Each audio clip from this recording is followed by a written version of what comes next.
Hello everyone, welcome back to my channel Pawan eco world. Students, हम कर रहे हैं क्लास 11 और चैप्टर नंबर 2। आज हमारा जो कंसेप्ट है वो लास्ट कंसेप्ट है। इसके बाद हम करेंगे चैप्टर नंबर 2 के जितने भी क्वेश्चन आंसर बनते हैं वो सब। सो स्टार्ट करते हैं बिना देरी से आज का वीडियो लेक्चर। तो देखिए बेटा, मैं जो टॉपिक करवा रही थी आपको मैंने करवाया था पीपीसी क्या होता है। अब पीपीसी के बाद में जो नया कंसेप्ट स्टार्ट होता है that is attainable and unattainable combinations of output. देखिए बेटा, ये चैप्टर मैंने आपको बहुत ही धीरे धीरे करवाया, बहुत ही आराम से करवाया है। तो याद करो, मैंने आपको लास्ट वीडियो लेक्चर में पीपीसी करवाया था। अगर किसी ने नहीं देखा है तो लिंक हमेशा मैं अपना डिस्क्रिप्शन में दे देती हूँ प्रीवियस वीडियो का। तो पहले आप मेरे पहला, दूसरा, तीसरा, फिर उसके बाद में जो चौथा पार्ट है वो देखें और धीरे धीरे करके फिर आप पूरे चैप्टर को पढ़ लेंगे तो आपको जो चीजें हैं वो क्लियर हो जाएंगी। तो लास्ट वीडियो लेक्चर में मैंने करवाया था पीपीसी, और पीपीसी का डायग्राम बनता है कुछ इस तरीके का। ठीक है, तो आज हम जो कंसेप्ट करेंगे that is attainable and unattainable combinations of output. अगर हमारी जीडीपी इसके ऊपर एक तरीके से काम कर रही है या ऑपरेट कर रही है तो बेटा जो इसके अंदर का जो पोर्शन है दैट इज अटेनेबल कॉम्बिनेशन। ये कौन सा कॉम्बिनेशन है? Attainable combination. और अगर इससे बाहर की अगर हम कोई बात करें तो ये होता है अनअटेनेबल कॉम्बिनेशन। हम इसे फिशेबल भी बोल देते हैं और हम इसे अनफिशेबल कॉम्बिनेशंस भी बोल देते हैं। तो आप क्या बताएंगे कि पीपीसी जो है अगर इसके ऊपर ऑपरेट करती है तो पीपीसी के अंदर का एरिया जो होता है वो आपका अटेनेबल कॉम्बिनेशन है, जिसको हमारी इकोनॉमी ने अटेन कर लिया है। जबकि दूसरी तरफ जो बाहर के जितने भी पॉइंट्स हैं वो किसको दिखाते हैं? अनअटेनेबल कॉम्बिनेशन को, जिनको हमने अभी अटेन नहीं किया है।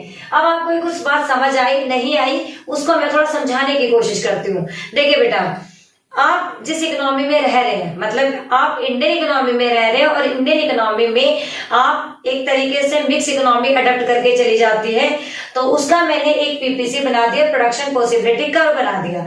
अब हमारी जो जीडीपी है वो यहाँ पे थी। इसका मतलब है कि हमारे देश में जितने रिसोर्सेज थे उनका हमने यूज कर लिया, बट कुछ रिसोर्सेज इकोनॉमी में और बचे हुए हैं जिनका हमने फुल यूटिलाइजेशन नहीं किया है। अगर हम इनका फुल यूटिलाइजेशन कर देंगे तो पीपीसी कहाँ आ जाएगी? आगे की तरफ शिफ्ट हो जाएगी। अगर रिसोर्सेज का पूरा यूटिलाइजेशन नहीं होता है तो पीपीसी कहाँ चली जाती है? पीछे की तरफ शिफ्ट हो जाती है।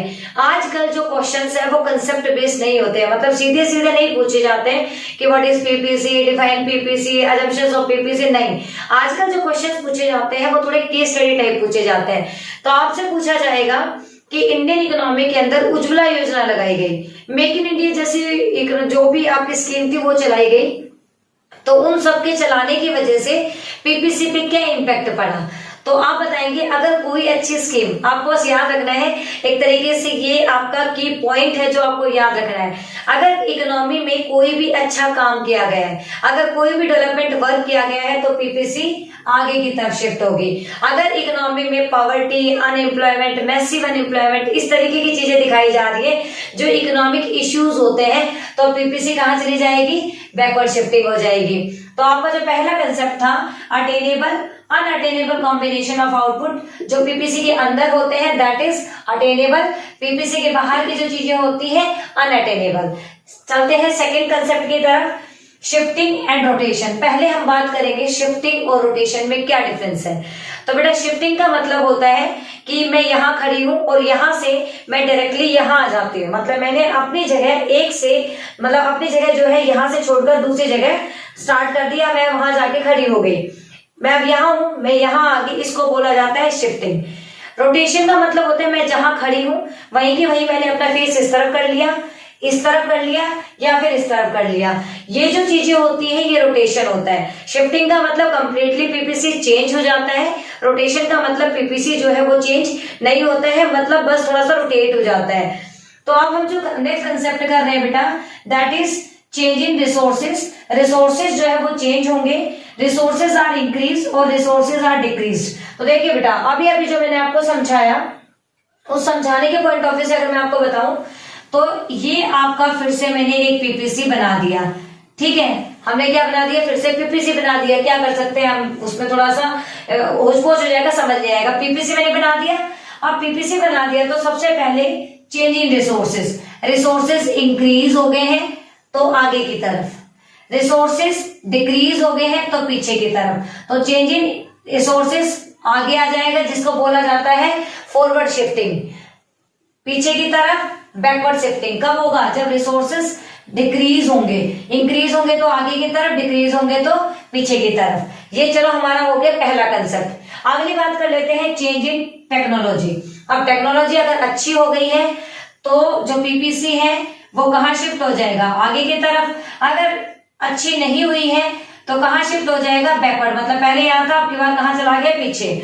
तो चेंज इन टेक्नोलॉजी में efficient technology for the production good X, efficient technology for production good Y.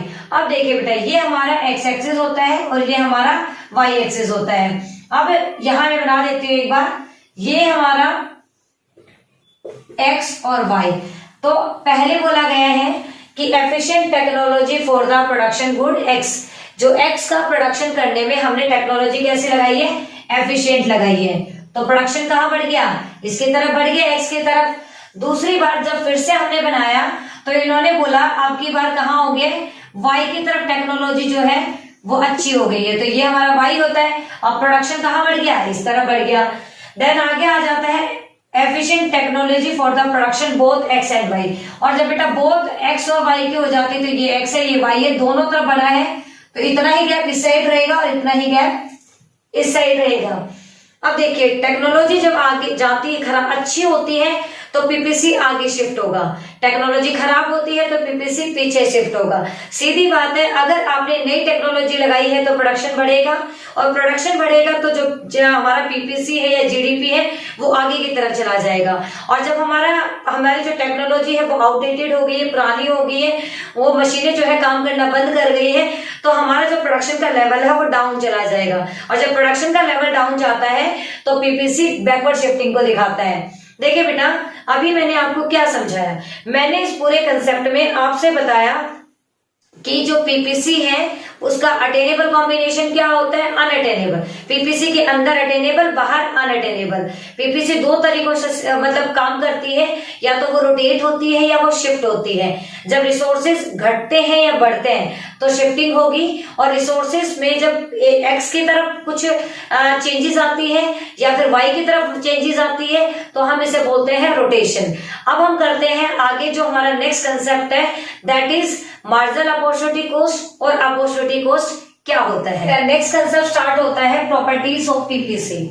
अब हमने पढ़ा कि पीपीसी जो है वो शिफ्ट कैसे होता है, रोटेट कैसे होता है। उसके बाद पीपीसी जो है उसकी जो प्रॉपर्टीज है वो कौन कौन सी है, मतलब पीपीसी हमें क्या दिखाता है या पीपीसी की फीचर्स क्या है। तो देखिए बेटा, अगर मैं बात करूं तो पीपीसी की दो मेन प्रॉपर्टीज है, स्लोप डाउनवर्ड और कॉन्केव टू द ओरिजिन। अब पहले हम बात कर लेते हैं डाउनवर्ड का मतलब क्या है। देखिए बेटा, यहां से यहां मतलब पीपीसी कैसा है, नीचे की तरफ आ रहा है। तो जब जो कोई चीज नीचे की तरफ आती है हम उसे क्या बोल देते हैं, PPC slope downward. Number 2, concave to the origin. जो ये शेप है ना बेटा, हमारे पास दो टाइप की शेप होती है, एक होता है इस तरीके से, एक होता है इस तरीके से। तो ये वाली जो शेप है हम इसे बोलते हैं कॉन्केव, और जो दूसरी है उसे हम बोलते हैं कॉन्वेक्स। तो पीपीसी कैसा है, कॉन्केव टू द ओरिजिन।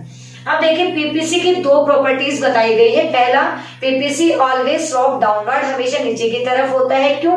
क्योंकि पीपीसी जो है वो दो यूज को दिखाता है, मतलब दो कॉम्बिनेशंस को दिखाता है, जिसमें हमें एक को बढ़ाने के लिए दूसरे को कम करना पड़ता है, सेक्रीफाइस हमें दिखाना पड़ता है।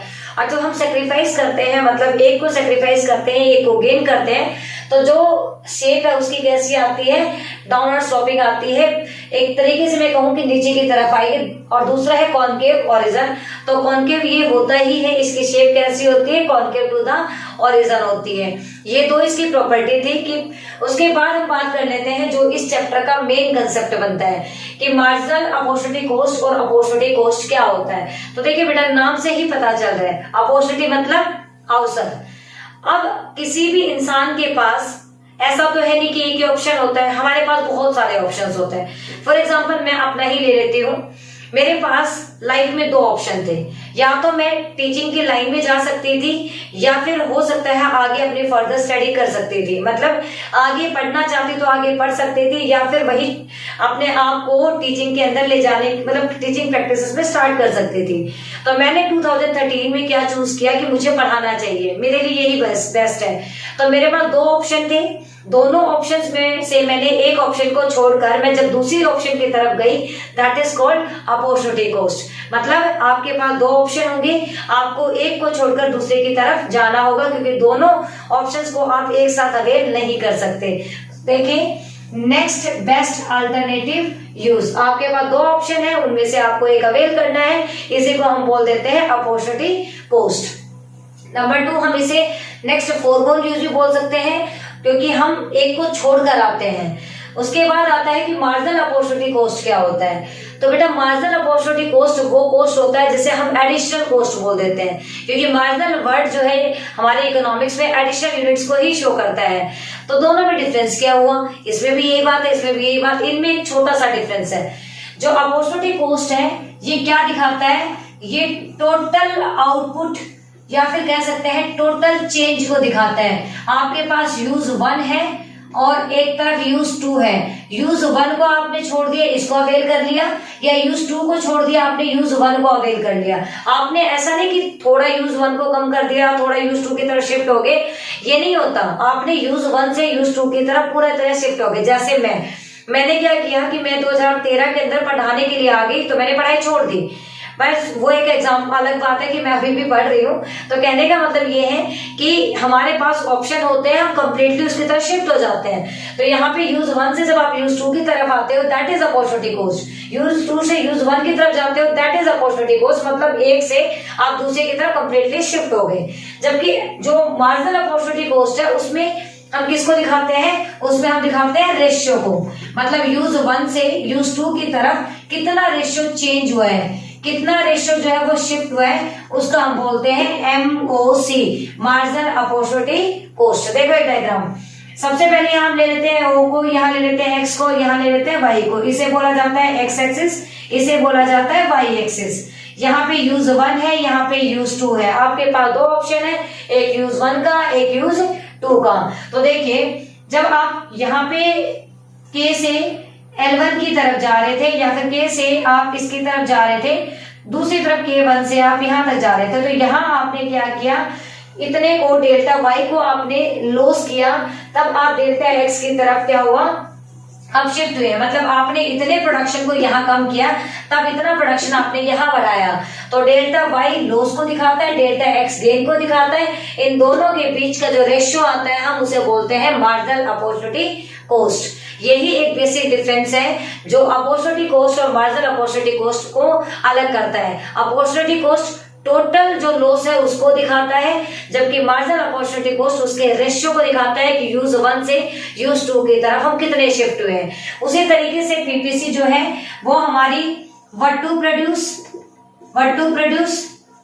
How to produce, for whom to produce, ये जो तीनों हमारे सेंट्रल प्रॉब्लम्स है उसके अंदर भी बहुत ज्यादा यूजफुल है। उसके साथ भी आप इसको कर सकते हैं। बाकी बहुत ही इजी सा कंसेप्ट था जो मैंने आपको समझा दिए हैं। आज हमारा जो चैप्टर नंबर 2 है वो ओवर हो चुका है।